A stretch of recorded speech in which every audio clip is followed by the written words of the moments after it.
ရှန်ကိုရေတောင်အောက်မှာပောက်ကွဲကုန်ပြီဗ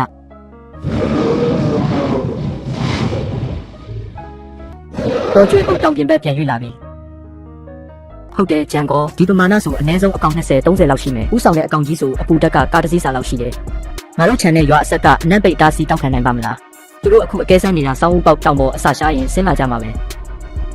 ဒါပေမဲ့ဒီတားစီရှိရင်အလွယ်တရဲမှာမဟုတ်ဘူးဂျန်ရွာ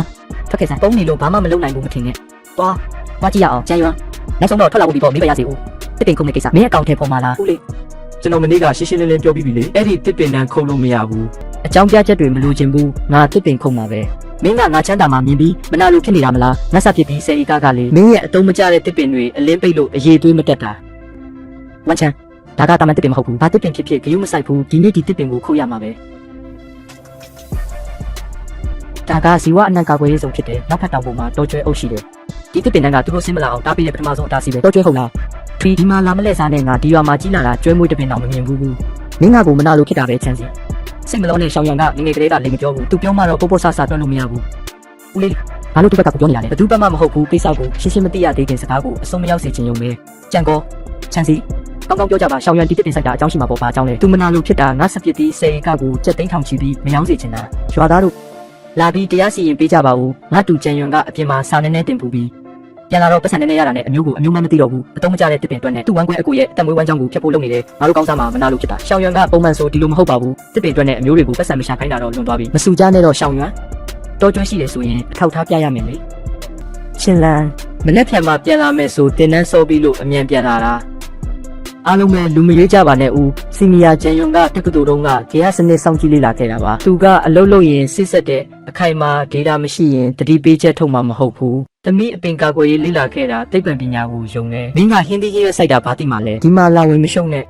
ငါစိုက်တဲ့ organic ဟင်းသီးဟင်းရွက်မိနစ်က300မြက်ခဲ့တာသိပ္ပံကြောင့်ပဲချင်းလန်ပြောတာလဲဟုတ်တာပဲရှောင်းရွံအထောက်ထားထုတ်ပြလိုက်စမ်းပါဟုတ်တယ်တောကျွဲရှိမရှိသိချင်ရင်စောင့်ကြည့်ကင်မရာကိုယ်တိုင်ကြည့်လိုက်ကြဒါဘာကြီးလဲငါလေးဖျားရည်တကယ်ကြီးအနီဆက်တွေအများကြီးပဲမယုံကြနဲ့หนีရဲနေတာကြီးဘာမှန်းသိတာမဟုတ်ဘူးတောဝက်အုပ်လည်းဖြစ်နိုင်တာပဲဒါကမင်းညကရိုက်မိတဲ့ကင်းထောက်ကောင်တွေပဲဒါခမားတို့ပြောတဲ့ဆယ်စုနှစ်ချီမမြင်ဘူးဆိုတဲ့တောကျွဲတွေပဲအတူတွေပါအကုန်တူကျွဲအနေငယ်ရှိတယ်ထားဦးလူကိုအစိမ့်လိုက်ဝါးစားမှာမို့လို့လားသူငါကိုတိန်းထောင်ချီမရစေချင်လို့ပဲရွာသားတို့သူ့အလိန်ညာတဲ့မပါသွားကြနဲ့ဟုတ်ပါချန်စီပြောတာလဲအကြောင်းရှိတာကျွဲနေငယ်ကဘာတက်နိုင်မှလဲရွာမှာလူငယ်တွေအများကြီးပဲတကယ်လာရင်ရိုက်မောင်းလိုက်ရုံပဲရှောင်းရွမ်းငါဒီရွာမှာနေတာအနှစ်80ရှိပြီငငယ်ကတောင်ပေါ်အမဲလိုက်ဖူးတယ်တောကျွဲတွေအများကြီးရှိတယ်လို့မကြားဘူးမင်းကင်မရာကမှားနေတာတော့မဟုတ်ပါဘူးနော်ဟုတ်ပါအဖိုးချမ်းစားဘူးတဲ့စားကမင်းစားဘူးတဲ့ထမင်းထမ်းများတယ်သူမရှိဘူးပြောရင်မရှိဘူးပေါ့မိဘပြည်သူရွာသားတို့စဉ်းစားကြည့်ကြဦးဘဝကိုဒီတောင်ကြားတဲ့တစ်သက်လုံးဆင်းရဲခံမလားဒါမှမဟုတ်ဝန်ချန်တဲ့အတူမကြခင်စက်သိန်းထောင်ချီလက်ငင်းငွေမြင်မလားတစ်ပင်ခုတ်ရင်ငါဆက်ပစ်ပြီးအရေးသွေးတက်ပြီးပတ်စံကလက်ထဲရောက်မှငါချမ်းသာလာရင်ရွာသားတွေကိုမေ့ပါမလားလမ်းခင်းတာလှုပ်ရှားမှုစင်တာစောက်တာတွေအားလုံးငါတာဝန်ယူတဲ့မိုးပေါ်ကဂျာမုံကြမှာမဟုတ်ဘူးချန်စီပြောတာကြီးကလုံးလုံးနဲ့နားထောင်ရတာစိတ်မချရဘူးကျွန်တော်လှုပ်တင်တာကုံလှုပ်ပြီးကြံတဲ့ရွေးချယ်မှုကခင်ဗျားတို့ပုံပါပဲငါတို့ပဲပြောနေလို့မထူးဘူးကျန်ယုံကတိတ်ပန်နေကြဥပဒေနေကြပြောနေတာမလားဥပဒေကြောင့်တော့ပြောကြဆိုသူတစ်ပင်နှန်းကရွာရဲ့ပင်မရေမြောင်းပေးမှာစိုက်ထားတာမြစ်တွေကြီးလာရင်ရေမြောင်းပိတ်လိုက်မယ်တရွာလုံးရဲ့လယ်ကွင်းတွေအကုန်ပျက်စီးကုန်မယ်ဒါကအများပြည်သူအကျိုးထိခိုက်တာပဲအခုပဲမြို့နယ်စိုက်ပျိုးရေးယုံသွားတိုင်ကြဆိုဒါကတော့ကျွဲစင်းမဲ့ကိစ္စထက်ပိုပြင်းထန်တယ်ရေဆိုတာနေတိုင်းသုံးနေရတာကျန်ယွန်းဒီကိစ္စရှင်းပြချက်ပေးရမယ်မင်းသားရွာရဲ့အသက်သွေးကြောကိုဖျက်ရင်ငါတို့မင်းနဲ့အပြတ်တက်ပဲချင်းလန်သတိထားဦးအဖေကြည့်လိုက်ဦးဒီမြောင်းနေရန်ကောင်းကောင်းကြည့်ပါအကြောင်းတော့မရှိဘူးအဖေဝန်ချန်ကရှောက်ပြောနေတာကွက်စင်ပြီးလူတွေကိုလှုပ်ဆော်နေတာငါကြိုတွေးမိတာပါဒါပေမဲ့အခုရွာသားတွေကြွနေကြပြီးမြို့နယ်ထိသွားဆန္ဒပြတော့မယ်အဖေသမီးကိုယုံပါစီနီယာကျန်ရွံကိုလည်းတစ်ချိန်လောက်ယုံကြည်ပေးပါတောင်ကျင်နဲ့အနည်းဆုံးအိမ်တွေပြောင်းဖို့နားချမယ်နီးစဉ်းစားရမယ်လားအစွမ်းကုန်စူးစမ်းပါမယ်အရာရှိဝမ်းလာပြီပဲအရာရှိဝမ်းကြည့်လိုက်ပါဦးဒီတစ်ပင်တန်းပဲရေမြောင်းနဲ့ဒီလောက်နေတာနောက်ဆိုမြစ်တွေကြီးလာရင်ပြဿနာတက်မှာတေးချတဲ့အများကြီးမပြောပါနဲ့ဦးငါတို့အရင်ကွင်းစင်းစစ်ဆေးပါမယ်စစ်ဆေးချက်အရရေမြောင်းရဲ့ပင်မဖွဲ့စည်းပုံကဘေးကင်းပါတယ်ထ င်ရှားတဲ့ပိတ်ဆို့မှုအနေနဲ့မတွေ့ရပါဘူးဒါပေမဲ့ရွာသားတွေရဲ့စိုးရိမ်မှုကိုတော့နားလည်ပါတယ်တပတ်အတွင်းတရားဝင်စာပြန်ပါမယ်တရားဝင်တွက်ချက်မှုမထွက်ခင်မှာနှစ်ဖက်စလုံးတည်တည်ငြိမ်ငြိမ်နေကြပါသဘောလျောက်ဘာမှမလုပ်ကြပါနဲ့ရွာသားတို့ကြားတယ်မလားအရာရှိဝန်ကပြန်စစ်ရမယ်ပြောတာတစ်ပင်တန်းတီနေရာမှာပြဿနာရှိတယ်လို့ပြောတာမလားအဲ့ဒီသဘောပဲမဟုတ်လားအဲ့ဒါမဟုတ်ရင်ဘာလဲအရာရှိဝန်ကကြံရွံကိုမျက်နှာထောက်လို့အားနာလို့မပြောတာဒီတစ်ပင်ပြုတ်ပြင်ပြောင်းလဲရမယ်ကြံရွံဒီနေ့မျိုးလေသားလာတဲ့အရာရှိဝန်ဘာပြောလဲမင်းကြားတာပဲမင်းရဲ့တစ်ပင်တန်းမှာအနေရရှိတယ်လို့သတ်မှတ်လိုက်ပြီးမင်းဘာပြောဦးမလဲဒီနေ့တရွာလုံးရှိပါတယ်မင်းငါတို့ကိုရှင်းလင်းချက်ပေးရမယ်တစ်ပင်ခုတ်မှလားမခုတ်ဘူးလားခုတ်ရမယ်ခုတ်ရမယ်သူတယောက်တည်းကြောင့်တရွာလုံးအကျိုးထိခိုက်မခံနိုင်ဘူးမိဘပြည်သူရွာသားတို့ခင်ဗျာအရာရှိဝန်ပြောသွားတာကပြန်တီးပြုမယ်တစ်ပတ်အတွင်းအကြောင်းပြန်မယ်လို့ပါတစ်ပင်ခုတ်ဖို့လုံးဝမတောင်းဆိုပါဘူးသူများမြောက်ပေးတာမပါသွားကြပါနဲ့စုချင်းအပြင်လူဘက်ကနေလိုက်မပြောနဲ့ထပ်ပြောရင်ငါအကြောင်းသိမယ်ရှောင်းရန်ဦးလေးပြောထားပြီလေရံမဖြစ်နဲ့တော့စက်ညင်းနေရင်မင်းမျက်နှာပဲပြက်မှာဦးလေးစကားနားထောင်ပြီးတစ်ပင်တွေခုတ်လိုက်ပါဒီကိစ္စဒီမှာတင်ပြီးလိုက်ရအောင်တစ်ပင်ကိုချက်ချင်းခုတ်ပေးနိုင်ပါတယ်ဒါပေမဲ့စီကံချက်တစ်ခုရှိတယ်ဒီအခြေအနေထိရောက်နေပြီးစီကံချက်တောင်းကျင်သေးတယ်ပေါ့စီကံချက်မဟုတ်ပါဘူးတာဝန်ကိုရှင်းရှင်းလင်းလင်းခွဲတာပါရှောင်းရန်ဒါပါလေဒီတစ်ပင်နှန်းကဝန်ချန်တဲ့ရွာသားတွေရဲ့ပြင်းထန်တဲ့တောင်းဆိုမှုကြောင့်ဖယ်ရတာဖြစ်လို့ဖယ်ဖို့တောင်းဆိုတဲ့သူအားလုံးဒီအတီးပြုလွှာပေါ်မှာလက်မှတ်ထိုးပေးဖို့တောင်းဆိုပါတယ်လက်ပွေနှိပ်ပါဘာကိုအတီးပြုရမှာလဲအတီးပြုလွှာမှာရေးထားပါတယ်အတားအဆီးဖယ်လိုက်တဲ့အတွက်တောရိုင်းတရိတ်ဆန်တွေဆင်းလာပြီးစိုက်ပျိုးရေးမှုကအိမ်တွေကောက်ပဲတီးနှံတွေဖြစ်စီတာလူအသက်အန္တရာယ်နဲ့ပိုင်ဆိုင်မှုပျက်စီးဆုံးရှုံးမှုအားလုံးကိုလက်မှတ်ထိုးတဲ့သူအားလုံးကတာဝန်အပြည့်ယူရပါမယ်ကျွန်တော်နဲ့လုံးဝမသက်ဆိုင်ပါဘူးဒါကြီးကမလိုပါဘူးနော်ခင်ဗျားတို့ကတောကျွဲရှိတာမယုံကြဘူးမလားမယုံမှတော့ဒီသဘောတူညီချက်လက်မှတ်ထိုးတာဘာမှနင့်နာစရာမရှိပါဘူးပါလေမထိုးရဘူးလားပြောတာဟုတ်တယ်အဆိုပြုသူတာဝန်ယူရမှာပဲဒီလက်မှတ်ငါမထိုးဘူးငါလည်းမထိုးဘူးတကယ်ပြဿနာတက်ရင်ငါမယုံနိုင်ဘူးစီနီယာဂျန်ရွာလူတိုင်းကိုစားမေးပါရစေဒုတိယစာမျက်နှာရဲ့တတိယအချက်ကပူးတွဲစီးပွားရေးနစ်နာကြေးတာဝန်ဆိုတာအတိအကျဘာအတိတ်ပဲလဲရှင်းပြပေးပါဦးအတိတ်ပဲကရိုးရိုးလေးပါအကယ်၍အတားအဆီးဖယ်လို့အိမ်အောင်စုကရေပြောင်းမှုခင်းပစ္စည်းရဲ့လက်မှတ်ထိုးထားသူအားလုံးဝန်ချပါဝင်အားလုံးမှာတာဝန်ရှိပါတယ်ဆုံးရှုံးမှုကိုအတူတူရောပေးရပါမယ်ဘယ်သူမှလွတ်လို့မရဘူးထိုးမယ်ငါဝန်ချအရင်ဆုံးထိုးမယ်ဘာအကျိုးဆက်ဖြစ်မလဲကြည့်ကျင်သေးတယ်ရွာသားတို့မကြောက်နဲ့ဒါကကြံရွံကလေသူ့ဘာသာဆင်းဖို့လှေကားရှာတာငါနဲ့အတူဘယ်သူလက်မှတ်ထိုးမလဲငါစဖြစ်တင်းတွေရောင်းရရင်တအိမ်ထောင်ကိုကြက်1000စီခွဲပေးမယ်ရှင်းရှင်းမြင်လားကြံရွံဒါပြည်သူစံတာပဲကျွန်တော်ရှင်းရှင်းမြင်ပါတယ်တေချာလဲမှတ်ထားတယ်ဒီနေရာကစပြီးတပင်မှမချန်တဲ့အကုန်ဖယ်ပစ်ကြအမြစ်ကပါတူးထုတ်လိုက်ကြရတယ်ကြံကောဟာငါစီးပွားရေးလမ်းပိတ်တဲ့တစ်ပင်တွေနောက်ဆုံးတော့မရှိတော့ဘူးကြံကောအတားအဆီးမရှိတော့ဘူးတကားပွင့်သွားပြီးကျွန်တော်ဖွင့်တာမဟုတ်ဘူးသူတို့ကိုယ်တိုင်တရွာလုံးအတွက်ဘေးအန္တရာယ်တကားကြီးကိုလက်နဲ့ဖွင့်လိုက်တာချင်းလန်းဒီလောက်တောင်ပြင်းထန်လို့လားဖေအနက်ပိတ်အတားအဆီးပြိုတာနဲ့ရွာကလုံးလုံးလှမ်းပြထားတယ်လို့ဖြစ်သွားပြီတောကျွဲတွေရဲ့အနက်ခံအာယုံအောက်ရောက်သွားပြီးသူတို့ကိုအားကိုးလို့မရတော့ဘူးကိုပဲအားကိုးရတော့မယ်ပြဿနာတက်ရင်ဒီလန်းကကြံရွံရဲ့စိုက်ပျိုးရေးခြံနဲ့အနီးဆုံးပဲဒါပေမဲ့မသွားကျင်တဲ့သူရှိမှတေးချတယ်ဒါဆိုရွာအရှိဖျားကလေကွင်းပြင်အဟောင်းကမြင်မြင့်တဲ့ဒုတိယကာကွယ်ရေးစခန်းအဖြစ်သုံးလို့ရတယ်အားလုံးပဲလာကြည့်ကြဦးပြုကြံရွံကငါတို့ဖိအားပေးလို့ယူသွားပြီလားမသိဘူးတန်လောက်အင်ကြီးဆောင်နေတယ်သူ့ကိုယ်သူပိတ်လောင်ထားဖို့လေဒီလိုအစီအမံမျိုးငါတက်တန်းတစ်လျှောက်ပထမဆုံးမြင်ဘူးတာပဲဟုတ်ပါတကယ်ကြီးဘာမှမဖြစ်ပါစေနဲ့ဆူတောင်းရမယ်ကြံရွံမင်းရဲ့တန်လောင်အိမ်ကဘသူ့ကိုကာကွယ်ဖို့လဲနောက်ရက်အနေငယ်ကြရင်တီးရမှာပါရှောင်ရွံကနောက်ပြောင်နေတာမဟုတ်ဘူးကိစ္စကြီးအတွက်ပြင်ဆင်နေတာငါတို့ချင်းလန်စကားနားထောင်ပြီးညဘက်ဆိုတကားတွေတိတိချာချာပိတ်ကြဆိုဒီမြေပုံမတုံရပါစေနဲ့ဆူတောင်းပါတယ်ဒီလောက်မိုးချုပ်နေပြီးဘာလို့မအိတ်သေးတာလဲအဖေသမီးပေးလို့ရရှောင်မဲ့မြေပုံကြည့်နေတာတောကျွဲတွေတကယ်ဆင်းလာရင်အားလုံးပဲပြေးရမလဲတိထားရမယ်လေသမီးတကယ်ကြီးဒီလောက်ထိဖြစ်မဲ့ထင်လို့လားငါရွာမှာနေလာတာတစ်သက်လုံးတောကျွဲဆင်းတာမမြင်ဘူးအဖေစီနီယာဂျန်ရွံကိုယုံလားငါယုံတာကကလေးတာလိမ့်မပြောဘူးဆိုတာပဲဒါပေမဲ့တရွာလုံးလူဦးရေရာနဲ့ချီရှိတာသူတို့ကိုဖြစ်နိုင်ခြေတစ်ခုနဲ့ဒုက္ခခံခိုင်းမှုခတ်တယ်ဒါကြောင့်သမီးအရန်ကာကွယ်ရေးစခန်းနှစ်ခုပြင်ထားတာရှေ့နဲ့အနောက်ကအိမ်ဟောင်းတွေကမြင်မြင့်နဲ့နေရန်လဲခိုင်တဲ့ဂျန်ရွံစီသွားဖို့အချိန်မမီရင်တော့အနည်းဆုံးတော့အားလုံးပုံးစရာနေရာရှိတာပေါ့သမီးကအမေတိုင်းပဲစိတ်ကူးလူညံနဲ့အမြဲပုံပေးတတ်တယ်မသိနားမလည်မှုကြောင့်ဘယ်သူမှတန်ရမရစေချင်ုံပါမြေပုံကိုအရင်ဆွဲထားလိုက်မယ်မနှက်ဖြန်ငါလော့စပီကာနဲ့အော်ပြောပေးမယ်နားထဲဝင်တဲ့သူဘယ်နှစ်ယောက်ပဲရှိစောအိတ်တော့မျက်လုံးတွေပျက်စီးကုန်ဦးမယ်တကယ်ကြီးမတုံးရပါစေနဲ့ဦးလေးရှုကျွန်တော်စကားကိုဦးလေးယုံမလားမသိဘူး အနက်ပိတ်တာအစီလုံးဝပျောက်သွားပြီးစောင်းဥပေါက်တောင်ပေါ်မှာအစာရှားပြီးကျွန်တော်တွက်ချက်မှုအရာအနောက်ကျဆုံး3ရက်အတွင်းဝန်ချန်ရဲ့စိုက်ပျိုးရေးမှုကအိမ်ကတတိနတ်နဲ့ရွာသားတွေရဲ့ပြောင်းဖူးနတ်တွေကိုလိုက်ပြီးဆင်းလာမှတေချတယ်ဒါနောက်ဆုံးသတိပေးချက်ပဲအဆိုးဆုံးကကောက်ပဲတီးနဲ့ပျက်စီးတာမဟုတ်ပဲလူတွေဒဏ်ရာရမှာဒါကြောင့်အဲ့ဒီတိုင်းဆောက်ခဲ့တာအားလုံးလာမယ်ဆိုရင်ဘေးကင်းရေးကပြဿနာမရှိဘူးဖေကျန်ရန်ပြောတာဟုတ်တယ်အတန်လွင့်ရမယ်စာသားကိုအားလုံးနားလည်ပြီးလက်ခံနိုင်အောင်လို့ပေါ့မိဘပြည်သူရွာသားတို့တတိပြုရန်အကြောင်းကြားစာထုတ်ပြန်ပါတယ်တောင်ပေါ်ကအနံ့ပိတ်တားစီမရှိတော့လို့ဒီရပိုင်းညဘက်တွေမှာတောဝက်တော်ကျွဲတွေအနံ့ခံဆင်းလာနိုင်ပါတယ်လေတွေကပြောင်းမှုတွေမဲ့ရင်လည်းအမြန်ဆုံးရိတ်သိမ်းကြပါညဘက်ဆိုတကားနဲ့တင်းပေါက်တိတိချာချာပိတ်ထားပါကလေးတွေကိုအပြင်မှာမစော့ခိုင်းပါနဲ့အဖေအဆင်ပြေရဲ့လားဒီအတိုင်းပဲဖက်လိုက်မယ်ငါခုပဲသွားတော့မယ်ဖေညဘက်အပြင်ထွက်ပြီးကိုယ်တိုင်ကင်းမလဲနဲ့နော်အရန်အန်ရများတယ်စိတ်ချပါအဖေသိပါတယ်သမီးလည်းတတိထားညဘက်တကားတွေတေချာပိတ်သမီးသိပါတယ်ဘယ်သူမှမရိတ်နဲ့မင်းတို့အုံနောက်မရှိဘူးလားဂျန်ယွန်ကရိတ်ခိုင်းတိုင်းရိတ်ရလားသူက၆လက်နေတာဒါပေမဲ့အတန်လွင့်ထဲမှာရွာလူကြီးပြောတာကအနံ့ပိတ်အတားစီမရှိတော့ဘူးဆိုသူကိုယ်တိုင်သိန်းထောင်ကြီးကုန်ခံပြီးအဲ့ဒီတန်တိုင်းဆောက်ထားတာပတ်စံနှမျိုးလို့တရွာလုံးကိုဒုက္ခတွင်းနဲ့ဆွဲသွင်းတာအခုအလောတကြီးရိတ်ရင်ပြောင်းမှုတွေရည်တက်များပြီးတအေကရာခဏန်းလောက်ရှုံးလိုက်မယ်အဲ့ဒါကိုဂျန်ယွန်ကယုံမလားချန်စီအတန်လွင့်တာငါချန်ယွန်က6တာဟုတ်မဟုတ်ငါကတရွာလုံးရဲ့အတက်နဲ့နောက်ပြောင်မှာမဟုတ်ဘူးဦးလေးရှုဦးလေးကရွာလူကြီးဆိုတာအမှန်ပဲဒါပေမဲ့အပြင်လူဘက်ကနေငါတို့ကိုလားလဲစားလို့မရဘူးကြံ့ဟွာကဒီလိုလူမဟုတ်ပါဘူးချန်စီ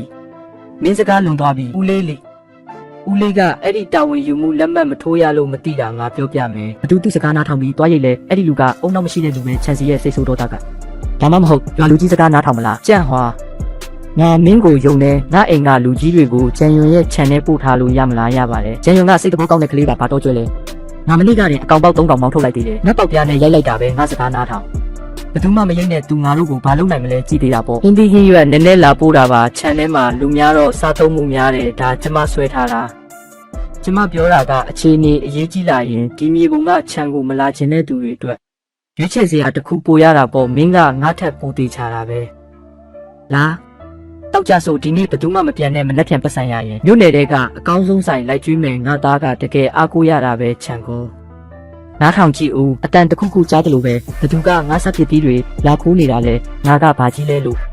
ဒါပဲလားဂျန်ယွန်ပြောတဲ့တော်ကျွဲဆိုတာသွားကြအကုန်ထွက်သွားကြခြံကောတော်လိုက်တာမြင်ကြတယ်မလားတစ်ချက်သေးပဲငါတို့အိမ်ကခွေးလောက်တောင်မရှိဘူးတော်ကျွဲပဲဒါပေမဲ့အရွယ်မရောက်သေးတဲ့အကောင်ပေါက်3ကောင်ပဲငါပြောပြမယ်အဲ့ဒီကောင်လူရဲ့အရွယ်ကခွေးလောက်တောင်မရှိဘူးတမီးနဲ့ထိုးပြီးអော်လိုက်တာနဲ့လှည့်ပြေးတာဟုတ်ပါကြောက်စရာဘာရှိလဲနောက်ဆိုလဲထဲမှာတော်ကျွဲရှိရင်ငါ့ကိုသာအုပ်ခေါ်လိုက်ဝန်ချန်မင်းညကလာတာဝင်စီးတာမဟုတ်ဘူးကင်းထောက်တာပြန်လာပြန်ပြီးလူတွေကိုမချောက်ရင်စကားမပြောတတ်ဘူးလားငါကိုယ်တိုင်မောင်းခဲ့တာငါမသိပဲနေမလားဒီမှာပညာရှင်ထားလာမဖမ်းတဲ့တော်ကျွဲကအုပ်စုလိုက်နေတာကင်းထောက်ကောင်တွေပြန်ရောက်ရင်ဒီမှာအစာအများကြီးရှိတာရဲ့ဘာကာကွယ်ရေးမှမရှိတာကိုအုပ်စုစီသတင်းပို့လိုက်မယ်နောက်တစ်ခါလာရင်တော့တော်ပြီမင်းရဲ့ theory တွေကိုမင်းရဲ့တန်လောင်အိမ်ထဲကလူတွေကိုတွားချောက်လိုက်ငါတို့ကတော့မယုံဘူးဟုတ်တယ်ကိုယ်တိုင်ကြောက်နေပြီးတော့တရွာလုံးကိုပါလိတ်လိုခေါင်းရှုခိုင်းနေတယ်လင်းစုံလာပြီပဲကဲအထဲကိုကြွပါဟွမ်တူထေမင်းရဲ့ဒီဆက်ဖြစ်ပြီး10ဧကကိုငါအကုန်သိမ်းမယ်စုပေါင်း7,200ငါအရင်ဆုံးစရန်ငွေ10သိန်းပေးမယ်မနက်ဖြန်မနက်စောစော6နာရီမှာအေးခန်းကငါးစီးရွာဝကိုအချိန်မှန်လာလိမ့်မယ်စကားဆိုအရင်ပြောရရင်စာချုပ်မှာရေးထားတယ်မနက်ဖြန်မနက်6နာရီပစ္စည်းအစင်တင်ဖြစ်ရမယ်ကဲလို့ပစ္စည်းမပေးနိုင်ရင်စရန်ငွေ10သိန်းအကုန်ပြန်အမ်းရမယ်အဲ့ဒီအပြင်ရော်ချင်းငွေအဖြစ်နောက်ထပ်30သိန်းပေးရမယ်စိတ်ချပါလေဆုံးမိုးပဲပြူဒီစက်ပစ္စည်းတွေကတော့ဘယ်မှမပြေးပါဘူးကျန်ရွံတိတိချာချာကြည့်ထားလိုက်10သိန်းဒါစရန်ငွေပဲရှိသေးတယ်စုပေါင်း3,200ငါမကြခင်တထေးကြီးဖြစ်တော့မှစာချုပ်ထဲမှာဖောက်ဖျက်မှုစီကံချက်တွေပါမှာပေါ့မင်းနဲ့ဘာဆိုင်လဲငါချမ်းသာမှာပဲစောင့်ကြည့်နေဒီနေ့ညအိတ်ပြော်မသွားနဲ့ဦးငါ့ကိုလာမကျိန်စဲနဲ့မနှက်ဖြန်အေးခန်းကရောက်ရင်မင်းဘလို့မျက်နှာပြက်မလဲကြည့်ရသေးတာပေါ့ချန်ကောအမြန်ကြည့်လိုက်ဦးအပူတက်အချက်ပြမှုအရေးအတွက်တိုးလာပြီးတောင်အောက်ဥတီရွေ့နေကြပြီးအဲ့ဒါတော်ကျွဲပြရင်ပဲအပြင်ဘက်ကအနီးအောက်ရောင်ကြီးကင်မရာပြောင်းလိုက်ပြစ်မှတ်ကိုချက်ကြည့်ပြစ်မှတ်ကရွာပဲအမြန်နှိုးကြတော့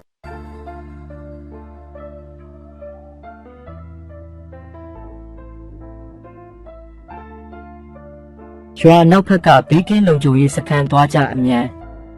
ရှင်လန်းဒီအတန်တကယ်ကြီးတိုးကျွဲတွေလားအဖေထောက်လန်းရေးကရိယာမှမဟုတ်ဘူးမြေကြီးတွေတောင်တုံနေပြီးနားထောင်ကြည့်အမြန်အရှိဘက်ကအိမ်တွေတွားအောင်ခေါ်ငါအနောက်ဖက်သွားမယ်မင်းဘေးကင်းအောင်လေဦးအရန်အနာမကက်နဲ့ငါရွာကော်မတီရုံးလော့စပီကာနဲ့အော်ပြောမယ်တီးပြီးအမြန်သွား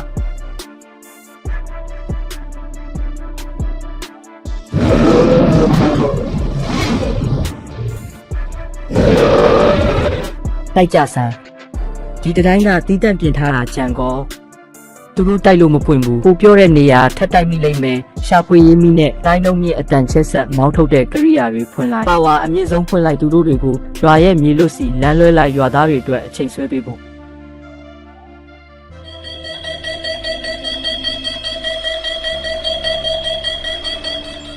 ငါကူညီမဲ့မင်းကမြေပြင်တိတ်မကျွမ်းကျင်ဘူးငါအဖေရဲ့ဆက်ကမင်းရဲ့ဆက်နဲ့တိုင်းလုံးတူတူပဲ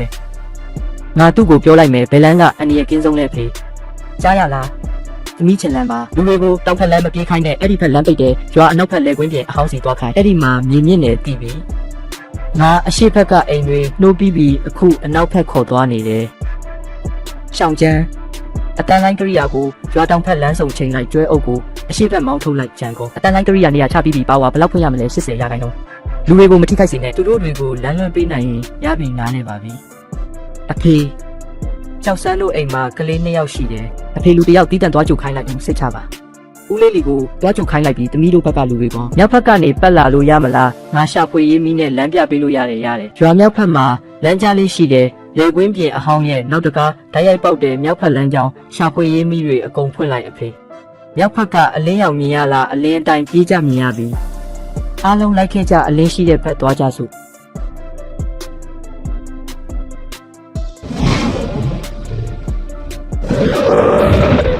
ငါစပ်ပစ်တီးတွေဂျန်ကောအနားမသွားနဲ့အသက်ပေးနာလိုက်မယ်အနောက်ဖက်ဆက်ပြီးလေကွင်းပြင်အဟောင်းကရှိတင်ရှိတော့တယ်ရှောင်းချမ်းနံပါတ်3ရှာဖွေရေးမီးကိုရွာမြောက်ဖက်လမ်းစုံချိန်လိုက်စုတ်ခွာသူတွေကိုလမ်းပြဖို့နံပါတ်3မီးအစင်တင်ပါရွာမြောက်ဖက်လမ်းစုံထိုးထားပါတယ်အဖေအလင်းတိုင်းကြီးနောက်ပြန်မလဲနဲ့တတိထားအောင်တောကျွဲအုပ်ရဲ့ပင်မတက်ဖွဲ့မြောက်ဖက်လှည့်လာနေပြီးနိုးကြတော့သူတို့အရှိန်ပုံမြန်လာပြီးအဖေကျွဲအုပ်ကအဖေတို့ဖက်လာနေပြီအမြန်ပြေးကြအားလုံးအထဲဝင်ကြပါရှောင်းရွမ်းငါတို့အစကတည်းကမင်းစကားနားမထောင်ခဲ့မိတာဦးလေးလီအရင်ဝင်လာပါရင်နှွေးတောက်ဦးအိမ်တော့မရှိတော့ဘူးလူပေးခင်ရပါပြီအဖိုးချမ်းအဖိုးခြေတော့ဒဏ်ရာရထားတယ်ဆေးထက်ရမယ်မတည်နိုင်ပါဘူးကျေးဇူးပါပဲရှောင်းရွမ်းငါပြောတာမှားသွားတယ်အစကမင်းစကားနားမထောင်မိလို့အသက်တောင်ပါသွားတော့မလို့ဦးလေးလီလူပေးကရင်ပြီးတာပါပဲရှောင်းရွမ်းမင်းရဲ့အဲ့ဒီတိုင်းကြောင့်တာတော်တယ်မဟုတ်ရင်ဘယ်သွားပုံးရမှန်းတကယ်သိမှာမဟုတ်ဘူးဒါကချင်းလန်ဆွဲတဲ့မြေပုံကြောင့်အလုပ်ဖြစ်သွားတာအဲ့ဒီမြေပုံသားလမ်းမပြရင်လူတွေဘေးကင်းရပြေးနိုင်မှာမဟုတ်ဘူးဝန်ချန်ကောငါစပ်ပစ်တီးတွေကိုလီဆုံးဒါတဘာဝဘေးအန္တရာယ်ပါမင်းညကတော်ကျွဲတွေအကုန်စားသွားတာတော်ကျွဲဖြစ်အိမ်မွေးဝက်ဖြစ်ဂီယူမဆိုင်ဘူးစာချုပ်တိုင်းပဲတည်တယ်ပစ္စည်းကောမြို့တော်ကအယောင်းကောင်တာမှာဒီနေ့စရောင်းရမှာကြော်ညာလဲထုတ်ပြီးပြီလီဆုံးကြည့်ပါဦးဒါကတမင်လောက်တာမဟုတ်ပါဘူးကာကွယ်လို့မရတာမင်းကိစ္စစာချုပ်မှာရှင်းရှင်းလင်းလင်းရေးထားပြီးသားပစ္စည်းမပေးနိုင်ရင်စရန်ငွေ10သိန်းပြန်အမ်းရမယ်အပြင်နောက်ထပ်30သိန်းရော်ရမယ်စုစုပေါင်း340အရင်းကြီးတွေအပြင်ချင်းငွေတွေပါပေါင်းရင်3200 3ရက်အတွင်းပတ်စံ5အကောင့်လဲရောက်ရမယ်တစ်ချက်မှမလျှော့ဘူးသူ့လိုပဲအထိခိုက်ဆုံးကစပြီးဆေးရအောင်လီရှန်တို့အိမ်ကပြောင်းဘူးဘယ်နှစ်ဧကပျက်စီးသွားလဲ2ဧကလုံးမရှိတော့ဘူးတစ်နှစ်စာစားနေရိတ်ခါတွေကုန်ပါပြီဦးလေးတို့ဟင်းသီးခင်းရွက်ခင်းကောအမြစ်ပါကျွတ်ထွက်သွားတာတပင်မှမကြံဘူးလူပေးခင်းရင်ရပါပြီမြေကတော့ပြန်ဆိုင်လို့ရတာပဲရွာလူကြီးကျွန်တော်အိမ်ကစပါး3ဧကလည်းအကုန်လဲကုန်ပြီဒီလိုဆိုတို့တွေဘလို့အသက်ဆက်မလဲဦးလေးမလို့ပါနဲ့တအိမ်ချင်းစီလာခဲ့ပါအကုန်မှတ်ထားပေးပါမယ်ရွာသားတို့တွေဒီတိုင်းအရှုံးပေးလို့မဖြစ်ဘူးဒီကိစ္စမှာအကြီးဆုံးတာဝန်ရှိတာကြံ့ရွံပဲဘာလို့ရှောင်ရွံရဲ့တာဝန်ဖြစ်ရတာလဲစဉ်းစားကြည့်လေသူတော်နွားတွေလာမယ်ဆိုတာသိရတာနဲ့ဘာလို့မတားတာလဲသူကိုယ်တိုင်ကြတော့အမြင့်ကြီးရှိတဲ့တန်တိုင်းဆောက်ထားပြီးတော်နွားတွေကိုတိုးဆိုင်ခင်းတွေစီမောင်းထုတ်လိုက်တာမဟုတ်ဘူးလားဒါတမင်ဒုက္ခပေးတာပဲဟုတ်ပါသူတိုင်းကတော့ သူ့ကိုယ်သူလုံခြုံအောင်ပတ်ပတ်လဲကာထားတာတောနွားတွေကသူ့တိုင်းကိုတိုက်ခတ်လို့မရတော့တို့လေကွင်းတွေကိုလာဖြက်စီးတာပေါ့မဟုတ်ဘူးလားမင်းတို့ဝန်ချံသွေးထိုးတာကိုမယုံကြနဲ့အောင်စတော့ကရှောင်းရွံကိုတစ်ပင်ခုတ်ဖို့ဘသူတွေအတင်းလုပ်ခဲ့တာလဲအဲ့ဒီဂတိခံဝင်ချက်မှာဘသူတွေလက်မှတ်ထိုးခဲ့လဲဟုတ်ပါရှောင်းရွံကအတန်ချစ်စနဲ့တောင်ကြီးညာခဲ့ပြီးတယ်ပြောင်းမှုတွေတွေးထားကြဖို့မင်းတို့ကမနာခံပဲအခုမှဘသူကိုအပြစ်တင်နေတာလဲကြီးညာချက်ဟုတ်လားသူ့နှိုးဆော်ချက်က6တာတက်တက်ပဲစဉ်းစားကြည့်ကြဆိုသူသားတို့ပေါ်တကယ်စေတနာရှိရင်ဘာလို့တောနွားတွေမလာခင်ကတည်းကဒီတိုင်းကိုတို့အတွက်ပါမဆောက်ပေးခဲ့တာလဲဝန်ချံပြောတာလဲတစ်ဖက်ကကြည့်ရင်ဟုတ်တယ်လို့ပဲအားလုံးအသေးချာကြည့်လိုက်ပါဒါအစတုန်းကမင်းတို့ကိုယ်တိုင်လက်မှတ်ထိုးခဲ့တဲ့ဂတိခံဝင်ချက်ပဲတစ်ပင်တွေခုတ်ပြီးရင်နောက်ဆက်တွဲအကျိုးဆက်အားလုံးကိုလက်မှတ်ထိုးသူတွေပဲတာဝန်ယူရမယ်လို့အတိအလင်းရေးထားတာအစကစီနီယာကျန်ရွံကိုတစ်ပင်ခုတ်ဖို့ဘသူတွေအတင်းလုပ်ခဲ့လဲပြောင်းမှုတွေကိုမရိပ်ဖို့ဘသူတွေကတားခဲ့တာလဲအခုပြဿနာတက်မှသူ့ကိုအပြစ်ပုံချတယ်ဒါတော့မတရားဘူးလေဟုတ်ပါချန်လင်းမင်းကိုယ်တိုင်လက်မှတ်ထိုးပြီးအခုမှဂတိဖြတ်ချင်တာလားအဲ့ဒီစာချုပ်ကအတိမဖြစ်ဘူးဘာလို့အတိမဖြစ်ရမှာလဲအဲ့ဒီညကဗီဒီယိုမှတ်တမ်းလဲကျွန်တော်စီမှာရှိသေးတယ်အခုအားလုံးကိုပြန်ဖွင့်ပြရမလားဘသူအရင်ဆုံးပြေးပြီးလက်မှတ်ထိုးခဲ့လဲဆိုတာအတီးမဖြစ်လဲထိုးမှာပဲတောနွားအကောင်နဲ့ငယ်တဲ့တို့ကိုလာမချောက်နဲ့ဝိုင်းချန်အစကတောနွားတွေလာလိမ့်မယ်လို့ငါတတိပေးခဲ့တော့ငါမင်းတို့ကငါ့ကိုမနာလို့ပြောရဲဆိုပြီးအခုဆုံးရှုံးမှုတွေကြုံလာမှငါ့ကိုလာရော်ကြီးတောင်းတယ်ဒါမင်းတို့ကြိုးချောင်းဆင်ခြင်မှုလားသူ့တွေးထိုးမှုကိုမယုံကြနဲ့သူ့ဗီဒီယိုကဖြက်ညက်ကလုပ်ထားတာအတူကြီးပြအတူကြီးဝိုင်းချန်ဗီဒီယိုတက်တဲ့ဒီမှာရှိနေတာကိုအတူလို့ပြောနေသေးတာလားချန်လေးတော်အမှန်တရားကိုလက်ခံလိုက်ပါလက်ခံရမယ်ဟုတ်လားငါကဘာလို့လက်ခံရမှာလဲသူကြံရွံကငါကြီးပွားမှာကိုမလိုလားတာတော်ဆန်းဝန်ချံမင်းမအတိစိတ်တက်အနေငယ်ပဲကြံရင်တိတ်ခါမကြပါနဲ့တော့ဝန်ချံကိုပဲအဖြစ်တင်ရမယ်သူကပဲတော်နွားတွေလာရင်ဟင်းတစ်ခွက်ပို့ရမယ်ပြောတာသူကပဲတို့ကိုပြောင်းမှုမရိပ်ဖို့တားခဲ့တာပြီးတော့မင်းလည်းအပါဝင်ပဲဝန်ကြံကော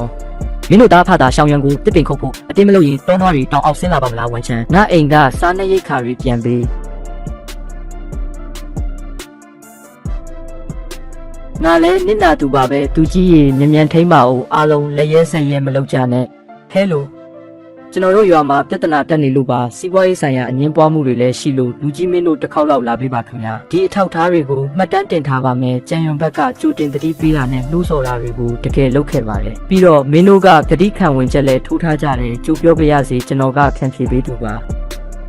တရားသူကြီးမဟုတ်ပါဘူးဘသူမားလဲဆိုတာဆုံးဖြတ်ပိုင်ခွင့်မရှိပါဘူးကျွန်တော်ပေးနိုင်တဲ့အကြံကတော့ဖြန့်ဖြေရေးစာချုပ်မှာလက်မှတ်ထိုးမလားဒါမှမဟုတ်တရားစွဲမလားပဲဒီနေ့ဖြန့်ဖြေရေးမှတ်တမ်းပဲလုပ်ပေးတာမို့ဥပဒေအရအတင်းကျပ်အာဏာမတည်ပါဘူးကျွန်တော်မှာပတ်စံမရှိဘူးဘာနဲ့ရော်ရမှာလဲချင်းငွေလဲဆက်ရအောင်မှာဝတ္တရားပြက်ကွက်မှုအတွက်လဲရော်ရမှာတကယ်လို့တရားရုံးကအမိန့်ချရင်မင်းကြီးပေါက်ပိုင်ဆိုင်မှု30ဧကရှိတဲ့ဥယျာဉ်ခြံစိုက်ပျိုးခွင့်အပါဝင်ပေါ့အားလုံးကိုဥပဒေအရချိတ်ပိတ်လေးလံတင်ရောင်းချခံရနိုင်တယ်ကိုပါကိုတေချာစဉ်းစားပါဝတ်လိုက်တာပဲတကယ်ပဲဝတ်လိုက်တာပဲဒါအပြင်အစိုးရကစိုက်ပျိုးရေးတဘာဝဘေးအန္တရာယ်ထောက်ပံ့ခြင်းအစီအစဉ်စတင်မှာမို့ဒါကိုတော့ကိုပါကိုသွားဆောင်စမ်းပါဝန်ချန်သူ့လုပ်ရအတွက်တန်မိုးကိုပေးဆက်ခဲ့ရတယ်။ရှောင်းရွံတို့တွေအရင်ကဝေဖန်ပိုင်းခြားမှုကင်းမဲ့ခဲ့မှန်းသိပါပြီ။မင်းတို့ပေါ်စိတ်ထဲမထားပါနဲ့တော့ရှောင်းရွံအားလုံးကိုကယ်တင်ပေးပါဦးလို့တောင်းပန်ပါတယ်ဒီတိုင်းဆက်သွားရင်ရွာကြီးတစ်ခုလုံးပျက်စီးပါလိမ့်မယ်ရှောင်းရွံမင်းတယောက်ထဲသာရွာသားတွေကိုဒုက္ခကကယ်ထုတ်နိုင်မှာပါကုညီမယ်ဆိုရင်တို့အားလုံးမင်းစီစဉ်တိုင်းသာခံပါမယ်ကျွန်တော်ကိုစီမံခွင့်ပေးမယ်ဆိုရင်ရပါတယ်ဒီနေ့ကစပြီးစီကန်းတွေကိုကျွန်တော်ပဲတတ်မှတ်မယ်ရွာသားတွေကိုကယ်နိုင်ပြီးတောနွားတွေထပ်မစင်းလာတဲ့တော့အားလုံးမင်းစီစဉ်တိုင်းပါပဲတဲ့ဇီဝလုံခြုံရေးစီကိုကျွန်တော်ကိုယ်တိုင်စနစ်တကျစီမံပြီးထိန်းချုပ်မယ်ဘယ်သူမှဝင်ဆွတ်ဖက်ခွင့်မရှိဘူးနဲ့ရွာကလူငယ်တွေအားလုံးတတ်မှတ်ထားတဲ့တာဝန်တွေကိုချွင်းချက်မရှိလိုက်နိုင်ရမယ်အလုပ်လုပ်တဲ့အခါပြည့်ရည်ချင်းမရှိစေရဘူးသုံးလုံခြုံရေးစီပြန်ဆောင်မယ်ကုန်ကြစည်ကိုဝန်ချန်နဲ့ဝန်ကြံကိုတို့တာဝန်ယူရမယ်ပိုင်ဆိုင်မှုမလုံလောက်ရင်ရွာစုပေါင်းရံပုံတွေကကျိုးဆိုင်ပေးပြီးသူတို့ဘက်ကအလုပ်ကျန်းလုပ်ပြီးပြန်ပေးဆက်ရမယ်ကျွန်တော်တို့မင်းစကားနားထောင်ပါမယ်စီနီယာကျန်ရုံနဲ့အပြည့်အဝဥဆောင်တာကိုသဘောတူပါတယ်ဒါအပြင်ကျွန်မအကြံပြုချင်တာကပြန်လည်တည်ဆောက်မဲ့စီမံကိန်းမှာမြေကွက်အချို့သုံးပြီး organic ဟင်းသီးဟင်းရွက်စိုက်ပျိုးရေးနည်းပညာကိုတိုးချဲ့သွားဖို့ပါဆုံးရှုံးမှုတွေပြန်ကူးစားနိုင်ဖို့အားလုံးကိုဥဆောင်ပေးနိုင်မယ်လို့ယုံကြည်ပါတယ် organic ဟင်းသီးဟင်းရွက်ဟုတ်လားအဲ့ဒါဈေးကွက်ကောင်းရလားချင်းလန်လည်းမနစ်ကအများကြီးမြက်ခဲ့တာပဲကျွန်တော်ကြည့်ရတဲ့လောက်တော့အဆင်ပြေပါတယ်ရပါတယ် organic စိုက်ပျိုးရေးရဲ့နည်းပညာပိုင်းကိုမင်းပဲတာဝန်ယူလိုက်ပါကျွန်တော်အားလုံးကိုစိုက်ပျိုးနဲ့လက်တွေ့တင်ပေးပါမယ်။ရောင်းတန်းဝင်ဖို့ဆောင်ရွက်နေတဲ့လမ်းကြောင်းတွေရှိပါတယ်။ဈေးကွက်မရှိမှစိတ်ပူစရာမလိုပါဘူး။ organic စိုက်ပျိုးရေးစုံကိုခြံရဲ့တောင်ဘက်ခြမ်းမှာထားဖို့အကြံပြုခြင်းနဲ့အဲ့ဒီနားကရေရင်းမြင့်နဲ့နေပြီးပိုးမအနေကိုလည်းစနစ်တကျထိန်းချုပ်ရတာပိုလည်းလိမ့်မယ်ပြဿနာမရှိပါဘူး။ကျွန်တော်ရှောင်ရတဲ့ချင်းလန်တို့စကားကိုနားထောင်ပါမယ်။ဆုံးရှုံးမှုတွေပြန်ကူးစားနိုင်တဲ့ရွေးတော့ဘာပဲခိုင်ခိုင်လုပ်ပါမယ်။ချင်းလန်မြောက်ဘက်ကရေနှုတ်မြောင်းကိုနောက်ထပ်30စင်တီမီတာလောက်ပိုနှက်အောင်တူးဖို့လိုသေးတယ်မဟုတ်ရင်မိုးရာသီမှာရေရှမ်းလိမ့်မယ်ဟုတ်ကဲ့ကျမဦးလေးလီတို့ကိုမနက်ဖြန်မနက်အစောကြီးသွားတူးခိုင်းလိုက်ပါမယ်ဒါနဲ့ organic ဟင်းသီးဟင်းရွက်ပြိုးထောင်တဲ့စင်ကတော့အဆင်သင့်ဖြစ်နေပါပြီမင်းသွားကြည့်ကျင်သေးလားသွားကြဆိုသူဘာလို့ဒီမှာရှိနေတာလဲအဲ့ဒီအကြီးကတမျိုးကြီးပဲစီနီယာကြံရွာကျမခုတင်တင်မဲ့ပြလာတာဝန်ချန်ကကျမတို့ကိုကိုးဆောက်ကြည့်နေတာတွေ့လို့သူ့ကိုတတိထားပါဦးသူ့ပုံစံကတခုခုမူမမှန်ဘူးလို့ထင်တယ်ကျွန်တော်သိပါတယ်အဖေပြောတာကတော့သူခုနားထောင်မိတာမင်းကအကျွေးတွေအတွက်ရော်ကြီးအနေနဲ့သူတို့ရဲ့30ဧကရှိတဲ့စပစ်ချန်စိုက်ပျိုးခွင့်ကိုဝယ်ဖို့ရည်ရွယ်ချက်ရှိနေတယ်ဆိုတာပဲဒါကသူ့နောက်ဆုံးမျှော်လင့်ချက်ကိုဖျက်တောက်လိုက်တယ်လို့မို့သူမင်းကိုကလန့်စားချင်မှစိုးရိမ်မိတယ်ချန်ရဲ့လုံခြုံရေးစနစ်က24နာရီလုံးအလုပ်လုပ်နေတာပါကြံလေး ချန်ပီယံဘက်ကကင်မရာတွေရဲ့လုံခြုံရေးအဆင့်ကိုအမြင့်ဆုံးမြင့်လိုက်ပါအနောက်ဘက်တန်ဆူကျိုးနဲ့မြောက်ဘက်ကရိယာကူတောင်ကိုအဓိကစောင့်ကြည့်ပါဟုတ်ကဲ့ကြံအကိုအထက်ကိုတင်ပြဖို့လိုမလားဘယ်တော့မှမလိုသေးဘူးမူမမှန်တာရှိမှပဲတင်ပြလိုက်ပါမင်းလည်းတတိထားဦးညဘက်အပြင်မှာတယောက်တည်းမနေနဲ့မင်းလည်းအတူတူပါပဲအိမ်ကိုစောစောပြန်ပြီးတကားတေချာပိတ်ပါကြံရွာမင်းကငါ့ကိုအသက်ဆက်လို့မရအောင်လုပ်တယ်ပေါ့ဒါဆိုမင်းရဲ့အဖိုးတန်ဆက်ပစ္စည်းတွေအမြဲတမ်းချောချောမွေ့မွေ့ရှိပါစေလို့ပဲဆုတောင်းထားလိုက်ကြံအကိုအချိန်လေးရှိတယ်သူအပြင်ဘက်လုံခြုံရေးစုံနဲ့ဝင်လာပြီးဒီနေရာကအနောက်ဘက်လျှက်စစ်ဖြန့်ဖြူးရေးတစ်တာနားမှာပဲသူ့ကိုသွားမလန့်စေနဲ့ကင်မရာအားလုံးရဲ့ညကြီးစနစ်ကိုဖွင့်တစ်လျှောက်လုံးအတန်သွင်းဗီဒီယိုရိုက်ထားပါတပြိုင်နက်တည်းမှာပဲ yes ကန်ကိုအကြောင်းကြားလိုက်ကြည်လင်ပြတ်သားမှုအမြင့်ဆုံးပြောင်းထားပြီးပါပြီဝင်လာတဲ့လမ်းကိုပိတ်ဖို့လျှက်စစ်တန်လိုက်တော့ဖွင့်ရမလားမလုံးနဲ့အောင်သူ့ကိုဝင်လာပါစေတက်တေပူပြည့်စုံလေးပိုကောင်းလေးပဲထဲလို့ရုံးဝက်စိုက်ကျိုးရေး channel ကိုတရားမဝင်ကြွကြုံဝင်ရောက်မှုရှိနေလို့ပါအနောက်ဘက်တန်ဆူးကျိုးဒီနေရာမှာပါဟုတ်ကဲ့ကျွန်တော်တို့ပူးပေါင်းဆောင်ရွက်ပါမယ်အဲ့ဒီမီးမောင်းတွေဘလို့ဆက်လင်းမလဲငါကြည့်ရသေးတာပေါ့ဝန်ချမ်းမင်းဘာလုပ်နေတာလဲအခုချက်ချင်းကိရိယာတွေကိုချပြီးပြည့်စစ်ဖြန့်ဖြူးရေးနေမြေတွေကထွက်သွားပါငါကသူ့ကိုခဏလောက်ရက်တက်စေချင်လို့ပါဘာဖြစ်လို့လဲဘာလို့ငါတယောက်တည်းပဲကန်ဆိုးရတာလဲမပြေးနဲ့ရက်လိုက်အပြင်ဘက်ကိုပိတ်ထားပြီးမပြေးနိုင်တော့ဘူးငါမလုပ်ရသေးဘူးငါမဖြက်စီးရသေးဘူးမင်းလူတစ်ချောင်းကိုကင်ပြီးတကောင်ရမှာခိုးဝင်လာတာကိုကင်မရာကအကုန်ရိုက်ထားပြီးဖြက်စီးမိသလားမဖြက်စီးမိဘူးလားဆိုတာဥပဒေကဆုံးဖြတ်ပါလိမ့်မယ်ကြံအကိုစီရင်ချက်ရလက်ထွက်လာပြီးပြောဦးဝန်ချန်လို့ရက်ကတက်တေခိုင်လုံးပါတယ်ဒါပေမဲ့သူလျက်စစ်တက်တာကိုဖျက်ဆီးဖို့စူးစမ်းချိန်မှာအချိန်မီတားနိုင်ခဲ့လို့လက်တွေ့ကျတဲ့ဆုံးရှုံးမှုမရှိခဲ့ပါဘူးဒါအပြင်သူ့ဘက်ကအပြစ်ဝင်ခံလို့အထဲမှာအချိန်နှဲငယ်တော့ဖျက်တမ်းရလိမ့်မယ်ထင်တယ်တကယ်ကိုဝမ်းသာစရာပဲမကောင်းမှုလုပ်ရင်ပြစ်ဒဏ်ခံရမှာပဲသူအကျွေးတင်နေတဲ့အရာတွေကိုမိမိလက်နဲ့တဆင့်ချင်းစီပြန်ပေးဆက်ရလိမ့်မယ်မနေ့ကကျွန်တော်သူ့ကိုလူလူအားပေးအင်ဂျီဝတ်ပြီးခေါင်းကိုလျှောက်သွားတာတွေ့တယ်ဘသူနဲ့မှလည်းစကားမပြောဘူးကြားရတဲ့လောက်တော့သူ့အဖေဝန်ချန်ကိုလည်းရုတ်တရက်အုံမင်းသွားပြီးအိမ်မှာပဲနေတိုင်းတပြင်းချနေတယ်လို့သိရတယ်ကြံအကိုကျွန်တော်တို့စိုက်ထားတဲ့ဒီတစ်ပင်ကတောင်းတော်တွေကိုတားနိုင်ပါမလားတားနိုင်တာပေါ့သူတို့ကြီးလာတဲ့အထိစောင့်လိုက်ရင်အနံ့အသက်လုံခြုံရေးစီးကအရင်ကအတန်းထက်ပိုခိုင်ခန့်လိမ့်မယ်ဒါဆိုနောက်တယောက်ကထက်ခုတ်ချင်ရောဒါဆိုရင်သူတို့ကိုယ်တိုင်ဖျက်ဆီးပစ်ခဲ့တဲ့အရာတွေကို